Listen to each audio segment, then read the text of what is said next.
I'm Dr. Barry, licensed psychologist, and here I share legal and entertainment news from a psychological perspective. Today, we are covering a pretty heavy case. And so please make sure to take care of you as we get into this, as we cover this. I saw the video over on Law and Crime, and I covered cases that I feel that we can maybe learn something from, or maybe we can talk about a psychological concept. And so this video brings up psychopathic behavior. Like that is what immediately comes to mind. It is so outrageous and so strange that in this video, the defendant in the case, Martin, he ends up saying, I'm not I'm not insane. And the things he's saying, he's talking about how hard it is post release from jail and the difficulties he's having. Now, none of this is anybody else's fault. Like, none of this should be on anyone else. And he seems to be externalizing a lot of the blame and not taking responsibility for his behavior. And so that's what brings up that antisocial type behavior in my mind. I like to give my disclaimer. I am a psychologist, but I'm not his psychologist. And this is just general information based on publicly available information. This isn't a psychological evaluation. I'm just sharing my general thoughts. There is another case that I'm watching. I haven't covered it. It is out of Boulder, Colorado. It was a mass incident at a grocery store. The defendant is diagnosed with schizophrenia. I was over in Melanie Little's chat. She did a video yesterday. I was able to watch some of her stream today, and then I saw clients, and so I wasn't able to finish her stream from today. There is also another case that I started covering today, Carly Gregg.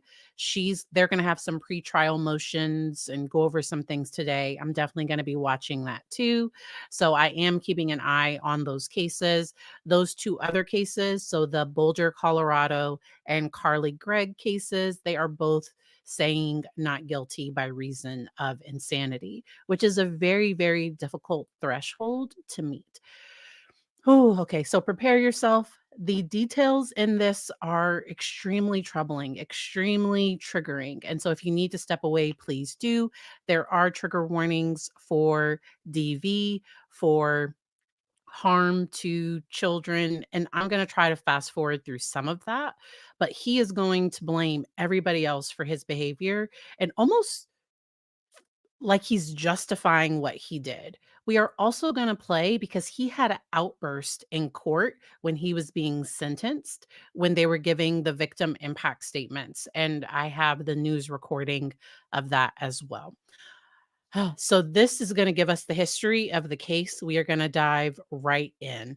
The title of this video is Ohio Man Creepily Confesses to Unaliving His Family and Says, I'm Not Crazy. He goes up to a police car and reports himself. I'm serious. I'm going to turn the closed caption on. All right, let's hop into this one. I'm serious. I'm not crazy. And you can go to the address and verify. The address is 3719 Mac Court. But I want you to handcuff me first. Body cam video captures the chilling moment. An Ohio man calmly tells officers he shot 5 of his family members in the head. Seemingly in shock about what the man said, the officer initially thought it to be a joke. All right, let me pull up really quick.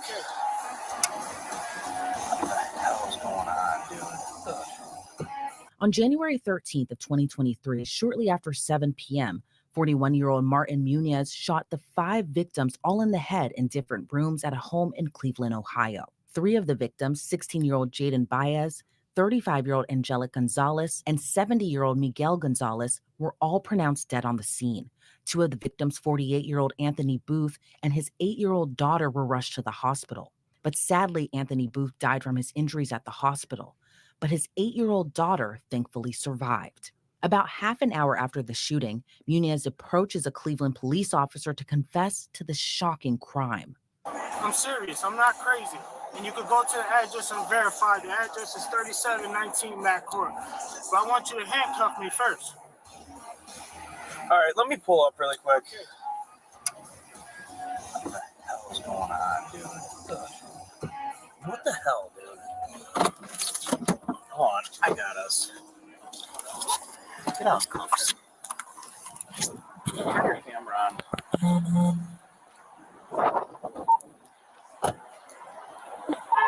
240 radio. Go ahead. Yeah, you can put us up or clear us off of this assignment. No cause. And put us out at 44 on Clark with a male. He approached our vehicle and said that he just did something bad, and he's going to give us an address on MacCourt as to what. I am going to speed this part up just a little. So 1.25. That's where we are. I will slow it back down if we need to slow it down later. He did and where it's at. 3719 MacCourt.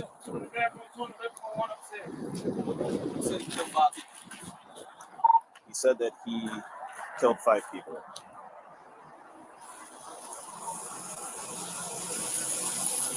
Hey, you guys, I got a bunch of guys.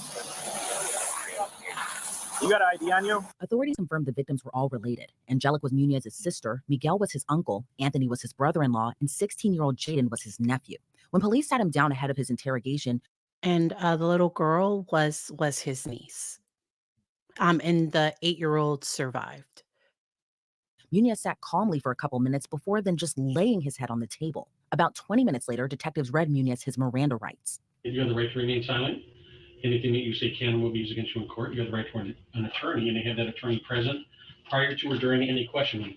If you cannot afford an attorney, one will be provided for you at no cost by the defense. Do you understand those rights? Yes. Shortly after the detective read Muniz his rights, he blatantly confessed to killing his sister's family, all because he claims he was disrespected. Mr. Muniz, Detective Schultz and I, Chuck and I, we're really not too up to speed on what all is taking place here this evening. Well, I tried to kill my sister's whole family, but 2 of them got lucky and lived. 2 of them got lucky and lived. The other 3 did. So that's where he just calmly makes this statement, like he's saying, I went to the grocery store, just calmly. And that's why, so this video is very, very triggering. And that's why we are going to break it down. If this is too much, please step away, because this is antisocial behavior. He likely has antisocial personality disorder at minimum. And so I think some people weren't home. I don't know what he means by that. I don't know. And he says my sister's whole family, as though like him and his sister aren't family. And he's going to make allegations against the uncle. He's going to make allegations against his sister's boyfriend. I am not going to include that in this because I don't know if any of that is true. Right now, he seems to just be justifying his behavior, almost like he would do or say anything to justify what he did in his own mind. What prompted that? Just the way people treat me. Okay. You know, I came home from prison. I didn't bother nobody. I tried to get a job. They're going to tell you when they scrambled through my tablet. I was on Deed. I did job interviews. I went to Catholic churches. Just couldn't get a job. And then they make food, but they eat it all. So by the time I get to it, there's nothing to eat. And all they tell me is that's my business. Okay. So I let that go on for months. You know, I got blisters on my feet from walking 11 miles trying to get a job, but you guys got 2 cars and you can't drive me? So once again, everything is everybody else's fault. He doesn't take responsibility for any of this. And I believe he went to jail for something serious, and while he's in this, he's going to admit to unaliving somebody else, I think in Pennsylvania, because this happened in Ohio, and he's going to admit to a different crime that was unsolved as well. So I killed him. So how long have you been living at the house on that? A couple months. Couple months. And again, I don't know anything about your history, Mr. Muniz. How long have you been out of prison? 4 years. 4 years? Okay. You've been staying at your sister's the whole time? No, I've been to Texas. I've been to Jersey. I've been to Illinois, here. So, Mr. Muniz, can you walk us through the events of this evening, how it transpired? No, I came upstairs to eat, and I asked my sister's dad. No, I'm lying. I asked Jaden, her son. I said, "Yo, where's the rest of the food at?" He said, "No, it's gone." I'm like, "What you mean it's gone? I didn't even eat yet." So he was like, "Well, I don't know what to tell you." So I said, "Okay, well, where's my sister at?" So I asked my sister. I said, "Where's the food at?" She said, "I don't know. Why are you asking me?" I said, "Okay." I said, "Yo, I didn't eat. We're gonna have a problem." Nobody said nothing. So they had to go. What He said, they had to go. And I don't know if he had little odd jobs along the way. I guess for at least the last few months that he's been at his sister's, he hasn't had a job. And also, uh I think he has some pretty violent felonies on his record. So he can't go and get hired just anywhere. And I think he has a long criminal history. This I like it's not just one fella. I think he has a long criminal history. He kinda has a bad attitude, so I don't know if he walked into interviews like this, like, "I deserve this," because he has this sense of entitlement, and this is so strange. Um, so I guess he's later gonna say that this day, he spent the day cleaning the entire house, and I guess he might have thought that meant that they would leave food for him. It sounds like there had been a history of them just cooking for themselves and eating and not saving him any food. And it also sounded like there were times where maybe food availability was an issue in the home. And also, I don't know what to believe from him because I think he's trying to make them look so bad to almost minimize his behavior. Like he's saying they deserved it and they didn't. He should have just left. Like if things are this bad, if you hate being here so bad, you leave. He could have left and went somewhere else. He did not have to do what he did. happened when you left the house? Can you recall where you went? I don't know, man. I just wanted a gun in my hand. Sure. Any idea where you put that? No. I don't know if I believe him. So he's not telling them where the weapon is that he used, and he's not gonna tell them where he got it from. Sir. Did you take it out of the house with you? Yeah, it was on me. I don't know where I put it at. I had to put it somewhere. Muniz then shockingly confesses to another crime states away in New Jersey, but says he wasn't caught in that crime. But you left the house with the gun. Yeah, I wasn't gonna leave it there. This ain't the first time I'm killing somebody. I got caught with the first gun on the first body. They just couldn't prove it with me. Like, the way that he just calmly says these things, that's where I feel very comfortable saying he likely has antisocial personality disorder. Like he does not show remorse. He's going to explain why he did what he did, but and he's justified it in his mind almost like it's okay and it's not. It's not okay. Where was that? New Jersey. I gave the guy's name is Jamie Molina. I killed him on October 13, 2013, Northgate Park, broad daylight. Why'd you do that? He robbed me. What was his name? Jamie Molina.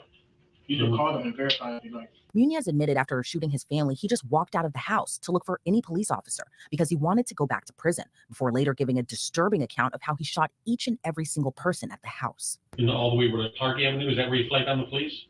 Yeah, I guess. I just want to see any cop, man, just so I can go back home. I don't belong on the streets. I don't. So that's why I wanted to cover this case because we talk about lowering recidivism. And he had been in jail. He likely wanted to come out, but he's going to say something to the effect of send me back to the box. I don't belong outside. He's going to call jail home. And there is another creator, and I'm going to try to find a video that the guy created, that when a person is incarcerated, that everything is pretty much black and white. The rules are the rules. There isn't gray. In the outside world, like where I personally like to stay, there's a lot of gray and things aren't black and white. You're not provided automatically, 2, 3 meals a day. Like there are these other expectations, and there are some people that struggle with the transition out. And there are resources, there are supports to help with this. I think his case is pretty severe, and he seems very rigid to me, where it's almost like, and once again, the sense of entitlement, like somebody should just give him something. And if things don't go his way, nothing is off limits for him. He did this to his own family. And when he feels disrespected, that's when it's almost it really is almost like a organized crime type mentality or something, like where he feels that he has to stand up for himself. I see this question: is it common for people to want to go back to prison, especially if they are homeless? That came up with the case with it was horrific. It was a woman at a grocery store. She was the one that was making odd faces. Y'all know me and names. I'm gonna go to my studio to go to my live streams. Um, uh, I I covered her arraignment. She was the one that appeared to be showing some signs of mental illness. I think she'll still be held accountable for her actions. I think on the day of the crime, she had walked up to another, like she had an encounter with the police. I can't find it. We've talked about so much, but there was another case that sounds similar, where it was almost like she did this because she wanted yes, thank you, Bianca Ellis. Yes, Bianca Ellis, that she wanted to go, it seems like she wanted to go back to prison. And and right now, I don't think a person can just go to a court and say, I'm having thoughts of doing something, like, I will do anything to go back. Please incarcerate me again. Like, I don't think people, like, they have to violate their probation. I don't think we have something where people can elect to go back, because people pay for people to be incarcerated. I almost feel like that person would be referred for mental health services. I don't know that they would immediately be able to be incarcerated again. And this is rare. So I think what he did, I don't think this is something that is common, but I did just want to talk, because this is one of the clearest examples of antisocial behavior I've seen in a very long time. Very, very long time. You got other people who belong on the streets. I don't. They should have never let me home. So when you left the house for walking, do you like throw it in the garbage can, house, or just on the street? I don't know. My mind was just focused on, I need to go home. I didn't care about where the gun was at. I didn't care about if they was looking for me, nothing. I just wanted to come back home. Where's home? The box. Jail. I don't want nothing else. So I'm guilty of it. You can write it down. I don't really care. Can you at least describe the gun? What kind of gun was it? I don't know, man. It used to kill people. Dude, I didn't look at details of a gun. Where'd you get it? That I don't know. Was it just at the house? So that's where I don't believe him when he says that he doesn't know. I feel like he's protecting somebody or something.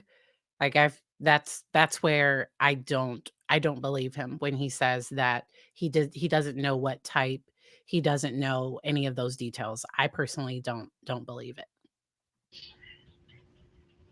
I don't know. Are you hungry? Do you want something? No, I want to remember. That's what I'm saying. Is if you're hungry, you need something to help you. You know. Mr. Muniz, are you on any medications at the current moment? No, I'm normal, I guess. Well, I don't know what the hell they're gonna call me now. I'm normal, I guess. I don't know what they're gonna call me now.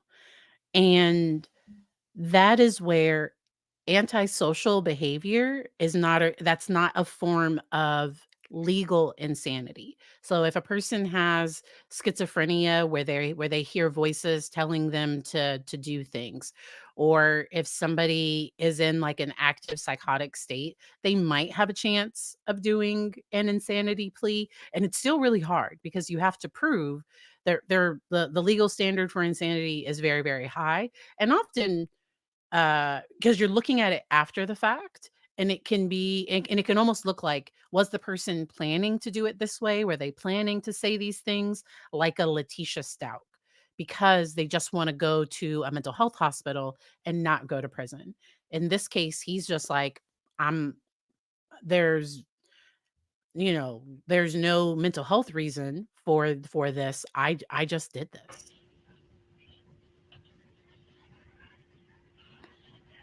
So do you recall who all was in the house? Well, I know I walked into my sister's room and I Mhm. shot Tone first. You say Tone? So that was his sister's boyfriend. Yeah, Anthony. Is that the 16-year-old? No, that's the black dude. I shot him first, The boyfriend? my sister's husband. Okay. Husband. And then my sister looked at me and put her hands up and I shot her. And then I walked out the room and my niece told me, "How you doing?" And I didn't want to shoot her. I didn't want her to die. So I didn't shoot her in the head. That's true. The boy I shot in the head. Then I went That's his nephew. The way he's so detached talking about each person. upstairs and I shot him in the face. Who? Angel. And then I came back downstairs and I walked back in my sister's room and I shot Tone again. And then I went next to my sister and I put a bullet in the back of her head. Now, your niece, was she shot at all? Yeah, I shot her, but I didn't want her to die. And, she did end up surviving her injuries. He is going to allege childhood, he's gonna say that his uncle, because I think his uncle raised him, that his uncle was harmful, and so that's where I want to switch and for us to talk about what causes psychopathy. And, I have a bunch of links down in the description, and this one is there. And, so this information can't be used to diagnose or treat anyone. Alright. So there are genetic risk factors, but risk factors aren't causes. So somebody could have the exact same genetics and not have any of these behaviors, and some people can have the genetic risk factor, and based on environment, based on everything, a person might develop psychopathic type behaviors.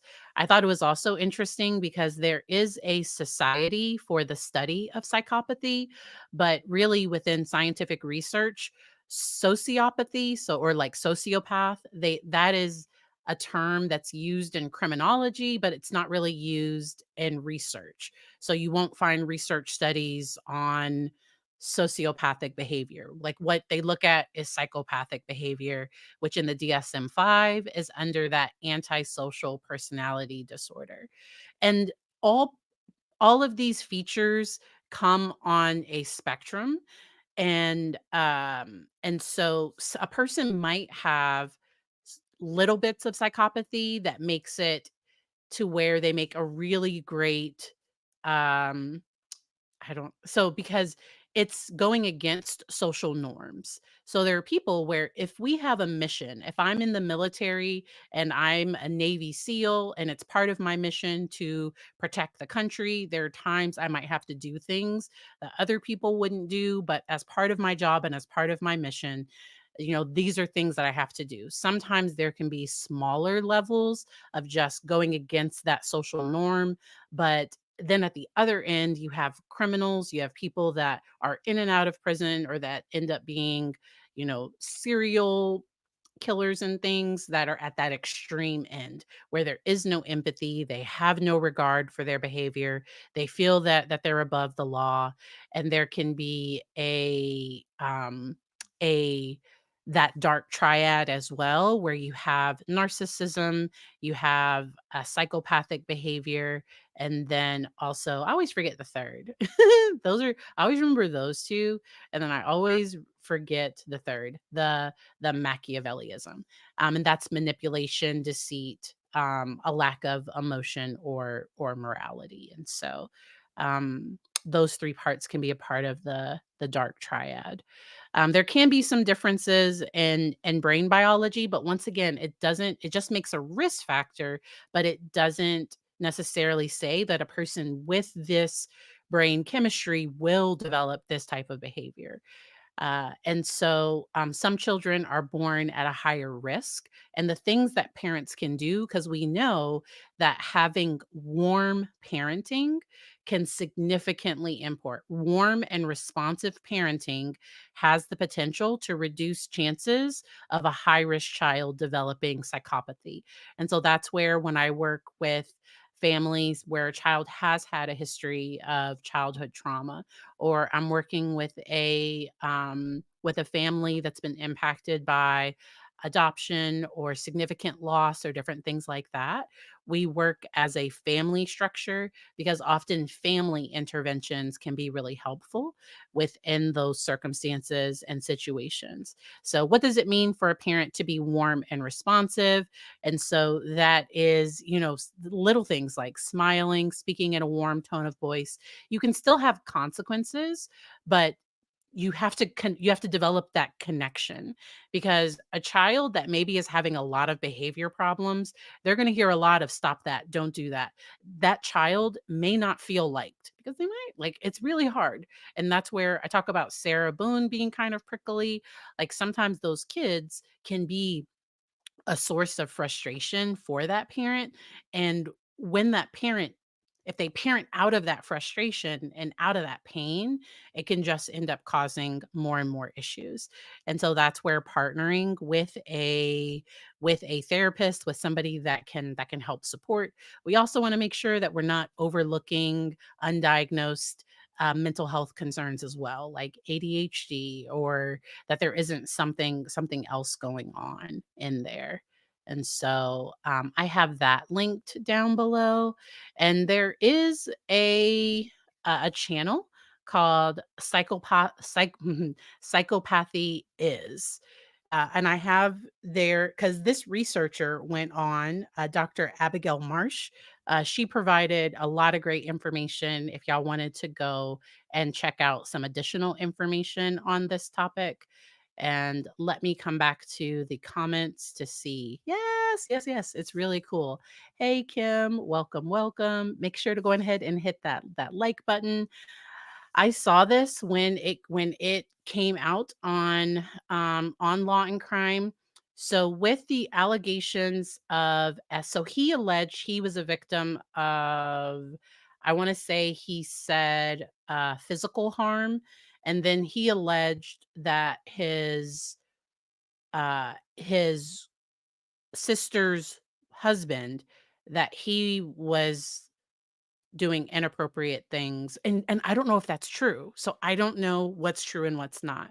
But he alleges that there was harm to his niece, and I think he would say anything to make people not think that he's just a monster that got mad about food and just did what he did. Like, I think he desperately wants to be seen as, "Oh, yeah, I could see why you did that," because the whole time he's just trying to justify it more and more. Now, they are asking him questions throughout this process, and so if you want, I have a link to this full thing down below. It just gets worse and worse as you continue watching this one. He initially pled not guilty, and then he changed his plea to guilty. And so let me see if I can make this bigger, and let's see if it's displaying. Yes, good, good. All right, so Watch this. This was the day of his sentencing. He is going to have a bit of an outburst. All right. I don't so he didn't claim like that he was insane, and he's not on medication. He doesn't have any other mental health diagnosis. He wasn't psychotic. So I don't think he had a forensic interview. He might have had a PSI. Sometimes the pre-sentence report or investigation includes their like risk towards others, what do they say about the crime and all of that. Just like what I get is just very, very antisocial behavior.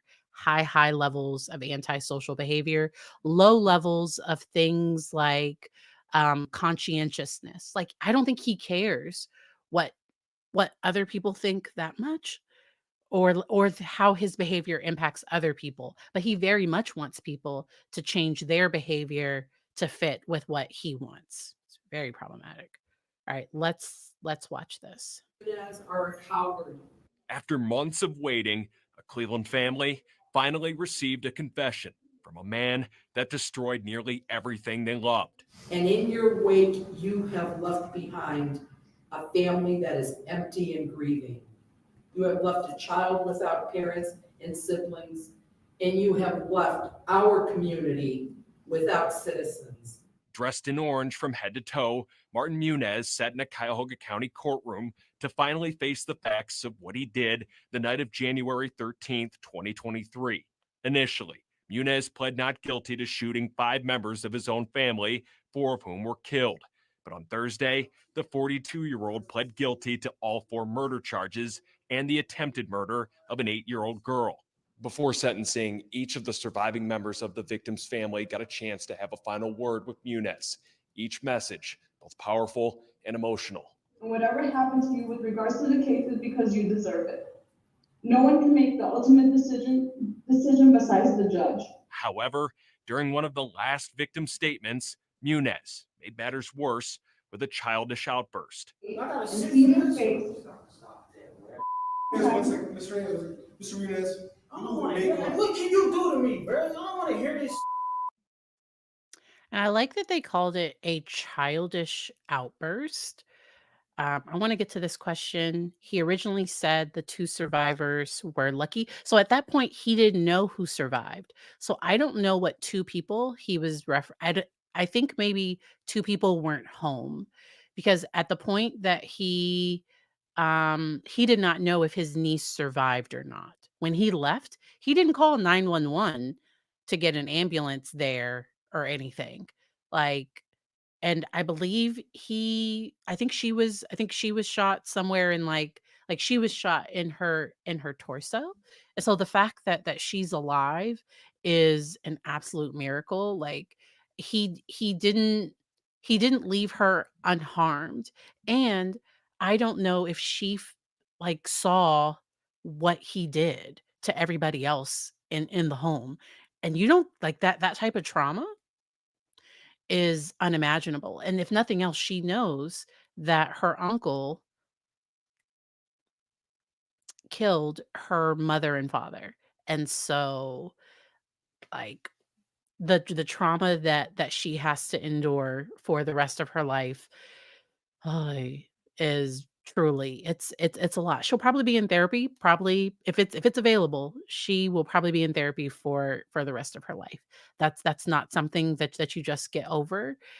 She probably loved her uncle. She might have he might have been nice to her. I don't know. But then to have that, like him to just shoot her for no reason. Random harm can be harder to heal from than like I said something versus like we were in an argument and something happened, because the random one is harder to explain and it's harder to understand. All right. Welcome to the membership. We have a members only live scheduled for Saturday at 1 p.m. Eastern. All right. Oh, so he's probably a risk, because I think if he felt disrespected, but prisons have rules.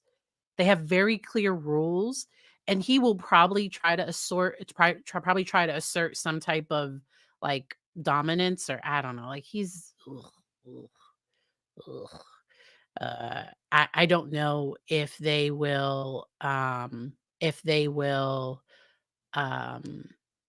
so maybe I don't know if he's talking about his brother-in-law and um and his niece, but his brother-in-law did pass. So I don't know the 2 victims, I don't know who he's referring to. So he has this little outburst because he's having to listen to the effects of what he's done, and I think he doesn't like being out of control. In this situation, he's not in control, and he's having to listen to this, and, he has this little outburst. The judge had to call for break to get Muniz under control.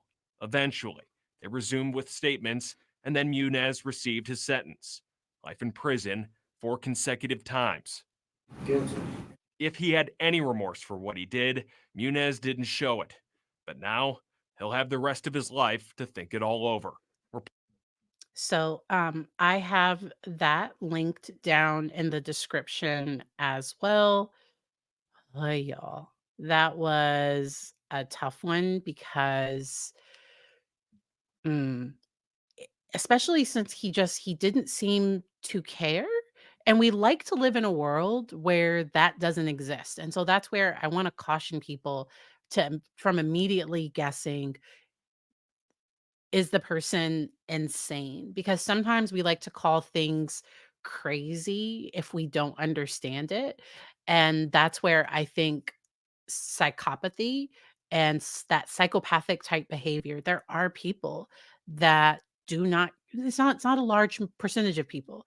So the percentage of people with antisocial personality disorder, that full disorder, is probably somewhere between like 1 to 2%. Like it's a very small percentage for individuals like that are not in treatment, that aren't actively seeking treatment. And for individuals like that, I just think being able to, um, yeah, make sure that he'll never get out. So that's why I think the judge gave him 4 life sentences. I think Ohio might not have the death penalty. That might have been the only reason why he didn't get the death penalty. Death penalty, Ohio. Let's see if they have it. Uh, yes, maybe. I think I don't know. I'm not a lawyer. I am I am not sure if Ohio has it. Okay, they do have it. So I don't know why they didn't go for it. Maybe because he pled guilty, maybe they took it off the table. I don't know. I don't know. Um so she was 8 at the time of the incident. That developmental age, sometimes you might feel like things are your fault. So between the ages of like 6 to 8, when traumas or major life events, when major things happen around that age, having survivor's guilt. So like she might have this guilt of surviving this massive, family trauma that her mother, her father, her brother, and her uncle, her that because that's what because the adult, so not this uncle, not Martin, the other, I forgot his name. Angel? I think they called him Angel. Uh, her surviving that, um it can really make it hard to trust, especially it being a family member. I do hope that she finds a sense of felt safety. I hope that she is able to get maybe EMDR or some type of trauma treatment. And then as life happens, because there will be things like her graduation from elementary school and her transition to high school, her graduation, there will be all of these times when moments that she would have wanted her mom and dad there, her brother, there are going to be those moments that come back up. There are going to be birthdays. There's going to be the anniversary of that date. There are going to be all of these triggering days and times that really can just make this having to find a new way to live. it is possible to heal. It's just knowing that life will never be like normal. It's creating a new normal and admitting that it's not fair. So she shouldn't have been put through that. She shouldn't have. Sometimes situations like that for people that are spiritual or religious, it can either cause them to question it or it can cause them to like go deeper into spirituality or faith. But that question of why do bad things happen to good people? There are all of those kind of existential questions. She has to grow up earlier than anybody would have ever wanted. She so my kiddo, he's 6. He knows of things happening in the world, but nothing has ever affected like our family, our direct situation. And so when things happen to you, it's just it's a different process. It can cause kids to have to grow up too early. I do believe that kids should know the truth. And especially for her, she was there when everything happened. Christy, we don't know. I'm wondering if he got it off the street somewhere. He sounds like a pretty savvy criminal. Like he sounds pretty savvy. I think he knows where and how to get things like that, and so I think I think that's why he didn't tell where or how he got it, because he was probably trying to not get anyone else in trouble. And being angry and disrespected, that's a reason to move out. That's a reason to find a new place to live, but he'll even say later in that interview that he had been thinking about it for a while.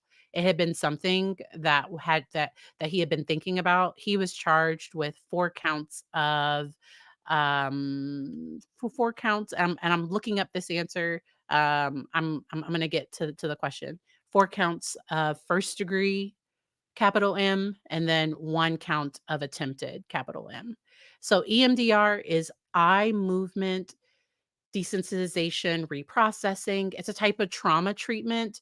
There are lots of different trauma treatments. What it does is it helps a person reprocess their traumatic memories. There is EMDRIA. Let me find their website.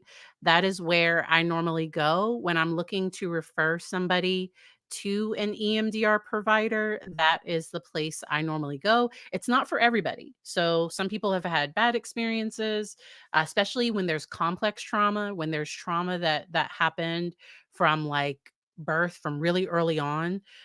So this was an incident, and so EMDR can be really helpful when there's like an incident that somebody needs to process, because sometimes the smell of peppermint, or because it happened and it was snowing outside. So the person can get this panic when they see like snow on the outside, or like sometimes the brain connects to the senses around us, because we're trying to logically protect us in the future. And so sometimes it'll connect that scent with bad because that's what happened in that trauma. And EMDR can just help the brain reprocess the sensory input so that there aren't those connections. It can be really helpful for military veterans that have experienced combat trauma, because often with veterans, they will have, so like sometimes fireworks, or seeing a child with a backpack, or there will be certain things that will be triggering because of experiences where the brain has associated backpack with bad, because over in a war situation, yes, that was the case. And so it can just be difficult. And so EMDR, this is where I go, EMDRIA, when I am looking to find an EMDR clinician to refer somebody to. All right. And so, uh, yeah. So you don't like the term attempted. It's only attempted because they survived. Yep. And our legal system has less consequences for that. It's a whole thing. It's our legal system. Um, I also, if let's say this had happened while she was at school, I do also believe around a certain age, it's important for kids to know the truth of what happened because sometimes people will withhold information. Now they don't need to know all of the details. Like they don't need to see the pictures or like they don't need to go through any of that.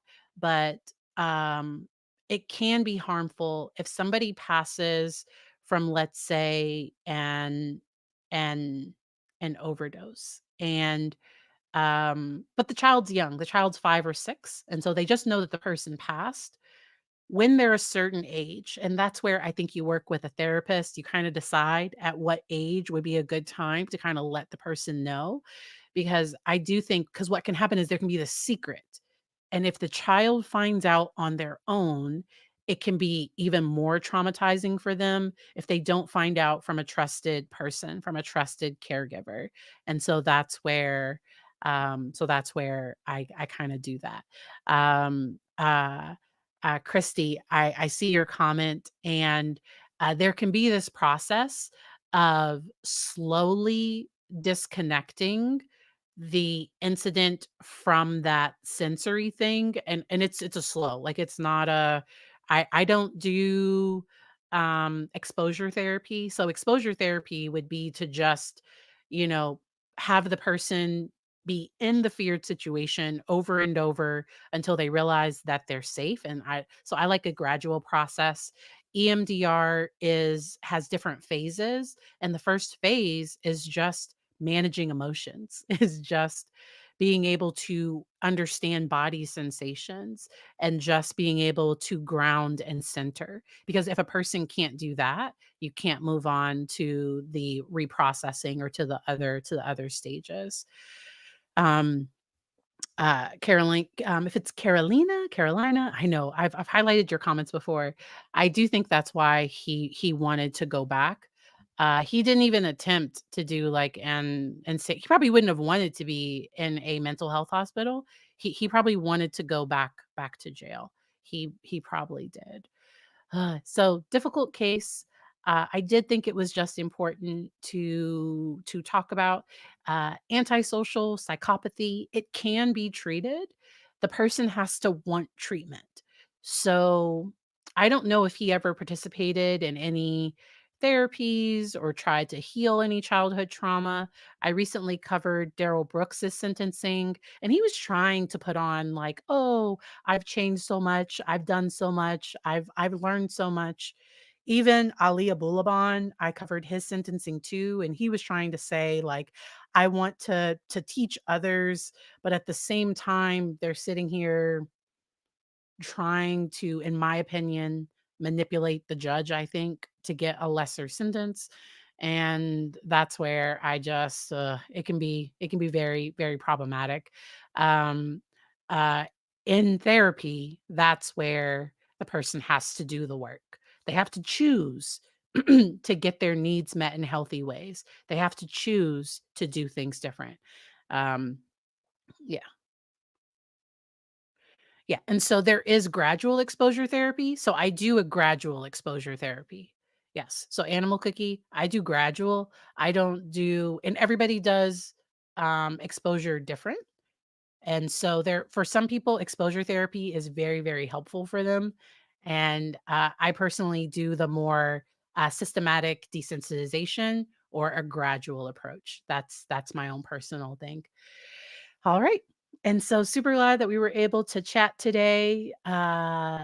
I will be back with you all on Saturday. There will be a members only stream at 1 p.m. If y'all have questions or things that you want me to cover, please go to the community tab and let me know that there. Saturday at 2 p.m., I will go live for everyone, and there will be some case. I don't even know yet. We kind of figure this out as it goes. I've seen Sarah Boone's filing. So Sarah Boone, before her attorney was in place, she filed to try to exclude the multiple videos, a lot of the digital evidence, and she had law for why she thought wasn't good, check out Tanika's 2 cents. Tanika's 2 cents. She covered. She's been covering all of that. There are also some other great streamers that have been covering it too. I will cover if Sarah goes into court. If there are court hearings, I will definitely continue to cover those. I hope you all enjoy the rest of your day.